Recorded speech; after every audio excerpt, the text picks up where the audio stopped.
তো পাতে চলে আসছে আমাদের সেই কাঙ্ক্ষিত পাতলা ঝোলের তরকারি। আসসালামু আলাইকুম, চলে আসলাম আজকে পাতলা ঝোল নিয়ে।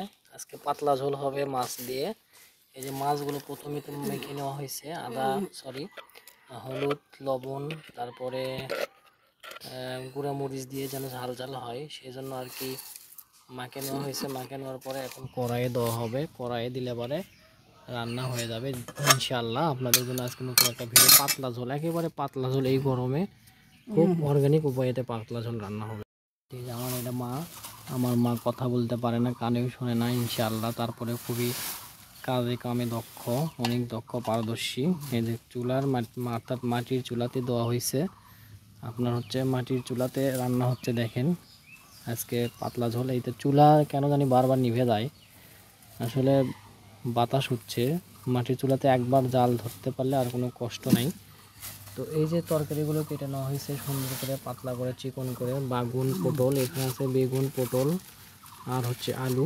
আলুগুলো দেখেন কত ছিনো ছিনো করে ধরেছে। আলু কিন্তু এক একজন এক একভাবে খেতে পারে। এটা হচ্ছে অর্থাৎ কি বলে, বিরিয়ানি টাইপের ঝোল হবে। এটা আগুন ধরেছে। মা আমাকে দেখাচ্ছে, দেখেন মা ভিডিও করা শিখে গেছে। আমার মা আবার হাসে, দেখেন ইশারা দিচ্ছে, ভালো ভালো ভালো রান্না, ভালো ইশারা দিচ্ছে, ইশারা, ভালো ভালো ভালো, তরকারি তরকারি তরকারি। দেখেন তরকারি কিভাবে তরকারি দেখাতে হয় সেটা দেখালো। তরকারি তরকারি কিসের তরকারি, কিসের তরকারি, কিসের, মাছের। আবার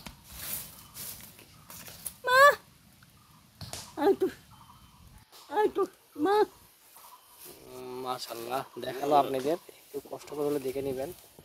মাছের তরকারি দেখাইলো কিভাবে সেটা দেখাবে। যে হলুদ বাটি, কাঁচামরিচ, একদম নর্মাল এতে। দেখেন কড়াইটা আবার মুছে নেওয়া লাগে কিভাবে, দেখেন একদম ইউনিক।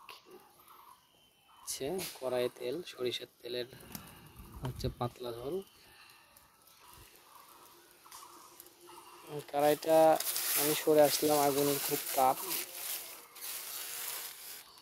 এটা আমাদের মুরগির ঘোড়া, এই যে খড়ি, খ্যার, এগুলোতে রান্না হবে। মানে বিশাল বিশাল। হাতটা আবার ধুয়ে নিলে দেখেন, কারণ হাতে অনেক সময় ময়লা থাকে। এই যে খড়ি নাড়া হয় এই জন্য ময়লা থাকে। দেখেন মাছ দেওয়া হচ্ছে, মাছটা দেওয়া হলো দেখেন।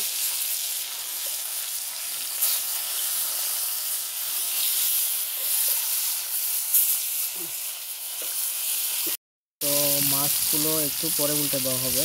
আমি আপনাদের সাথে আছি, আপনারা আমার সাথে ভিডিওটা কন্টিনিউ করবেন। ভিডিওটা অবশ্যই কন্টিনিউ করবেন, একদম পাতলা ঝোল দেখাবো। মাছগুলো উল্টে দেওয়া হচ্ছে। কড়াই গরম হয়ে গেলে মাছটা কিন্তু মানে তেল গরম হতে হবে এবং মাছটার পিঠ হওয়া লাগবে। মাছের পিঠ না হলে কিন্তু মাছটা ভেঙে যায়। অনেকেই মাছ ভাজতে পারে না, এটাই একটাই কারণ। তেলটা গরম হতে হয়, তারপর মাছের পিঠ হইলে তারপর উল্টে দিতে হয়। একটু পোড়া হলে তো কোনো প্রবলেম নেই, মানে একটু বেশি কড়া ভাজা হলে তো প্রবলেম। এটা ঝোলের মধ্যে গেলে আবার ওই আগের ফিরে চলে আসবে। মাছগুলো কড়াতে তোলা হচ্ছে।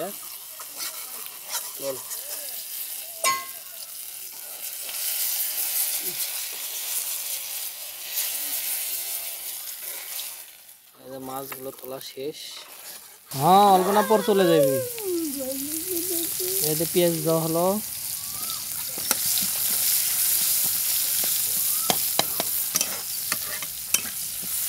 পেঁয়াজ দেওয়ার পরে আমি অটো ছাড়ে দাও।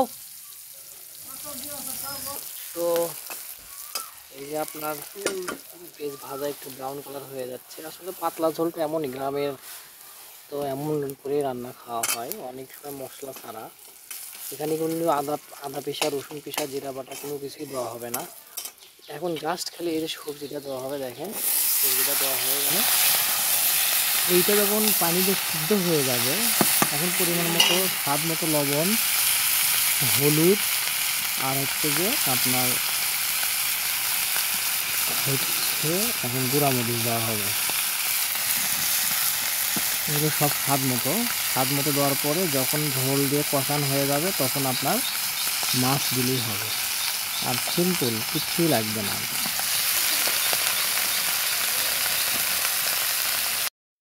এই যে ঝোল রান্না হচ্ছে দেখেন, এখন একটু পরে পানি দেওয়া হবে। এগুলো ভাজি ভাজি হওয়ার পরে মানে একটু পানি দিলে পরে দেখবেন যে একটু ঝোল চলে আসবে, তারপরেই আমরা হচ্ছে যে ইয়ে দিব। এই যে এখন পানি দেওয়া হবে, পানি দিলে তারপর হচ্ছে আপনার ঝোল দিলেই হয়ে যাবে ইনশাল্লাহ। ঝোল দিলে এখন ঝোলটা কষানোর পরে 10-15 মিনিট জাল হওয়ার লাগবে। জাল হওয়ার পর ঢেকে দেওয়া হলো, জাল হওয়ার পরে আপনার সিদ্ধ হয়ে যাবে। সিদ্ধ হলে তারপরে আর একটু পানি দিয়ে জাল দিয়ে তারপর মাছ, তাহলে আমাদের রান্না শেষ, ফিনিশড। এই তরকারি কষানো হয়ে গেছে, এখন পানি দেওয়া হবে। এখন পানি দিবি দেখেন, পাতলা ঝোল, পাতলা ঝোল একেবারে।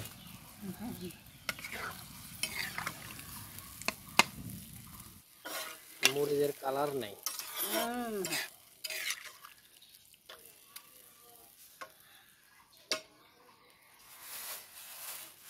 পাতলা ঝোল দেওয়া হচ্ছে, এখন বলক তুলে মাছ।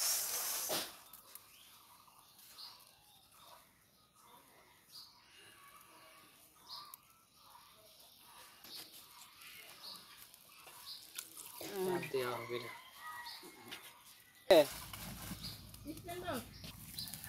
এখন এই যে মাছ দেওয়া হচ্ছে, একটা একটা করে মাছ।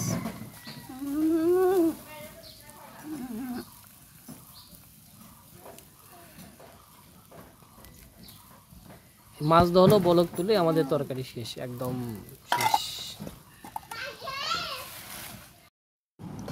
তো পাতে চলে আসছে আমাদের সেই কাঙ্ক্ষিত পাতলা ঝোলের তরকারি।